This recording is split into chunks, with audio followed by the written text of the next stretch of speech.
Hey, good morning, everybody. Welcome to Second Cup of Coffee. Pastor Tom with you. We're on week 3 of our series, Begin Again. This series is based out of Genesis 46 and Israel's journey from the Promised Land to ultimately Goshen, which is in Egypt, because his son Joseph has been found to be alive. And he kind of takes a pit stop in Beersheba, a place that he was familiar with. And God begins to speak to him as he's seeking God by offering sacrifices and worshiping him. And we talked about some things that we need to do.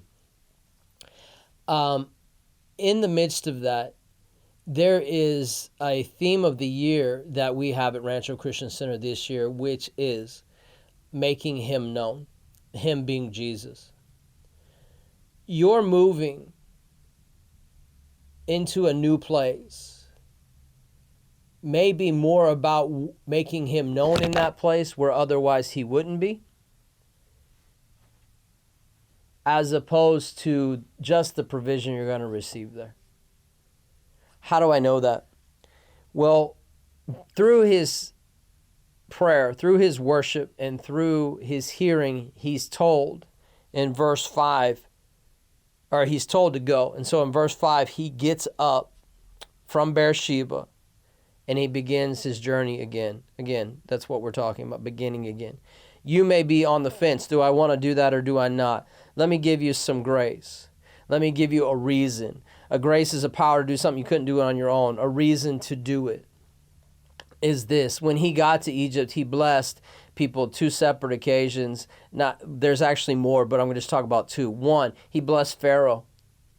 So he's impacting an entire nation, probably the world dominant nation at that time, at least in their region. Number 2, he's blessing his grandsons that had an Egyptian mother whose father was a priest of an Egyptian god. And not only did his blessing, not only did it bless them, it grafted them into a Jewish culture and society where they became established members of the tribes of Israel, which would become the nation of Israel. So his obedience to begin again, even though he had given all that he had come from a place of all I had, taking a break in Beersheba, hearing God again, beginning again, brought him to a place of releasing a blessing and a grace that impacted the nation that was ruling and the nation that was to come. God is asking you to do that. You want me to bless nations? No, I want you to begin again because God wants to, in that place of provision that may not be the promise, make you the provision that moves things into the promise. If Jacob hadn't been there to set things in order, even with his grandsons, and then ultimately with his own sons as he blessed them, there wouldn't be the foundation they needed 400 years later to move forward into the things of God. He's also blessing the provision and the current ruling to make a way for them to be able to thrive in that place. Did it all change? Yes. But that was the purposes of God too, because it was the refining fire that brought forth a nation that if they hadn't had that refining fire, they probably wouldn't have come forth as a nation. Okay? So I don't want to get caught up in that discourse. I want to talk to you about this. If God has changed your name in the sense that you have come into a place of relationship with Jesus Christ and you are called a Christian, you are called a son or daughter of God,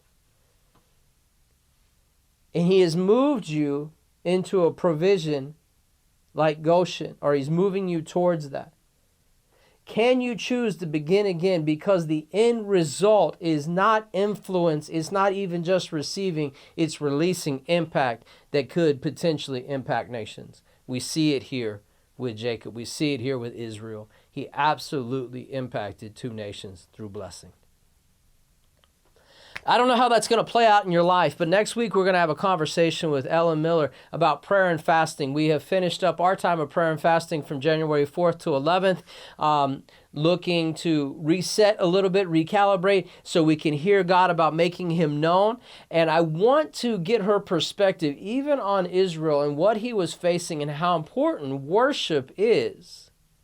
when you're a bit uncertain, do I have enough to make it?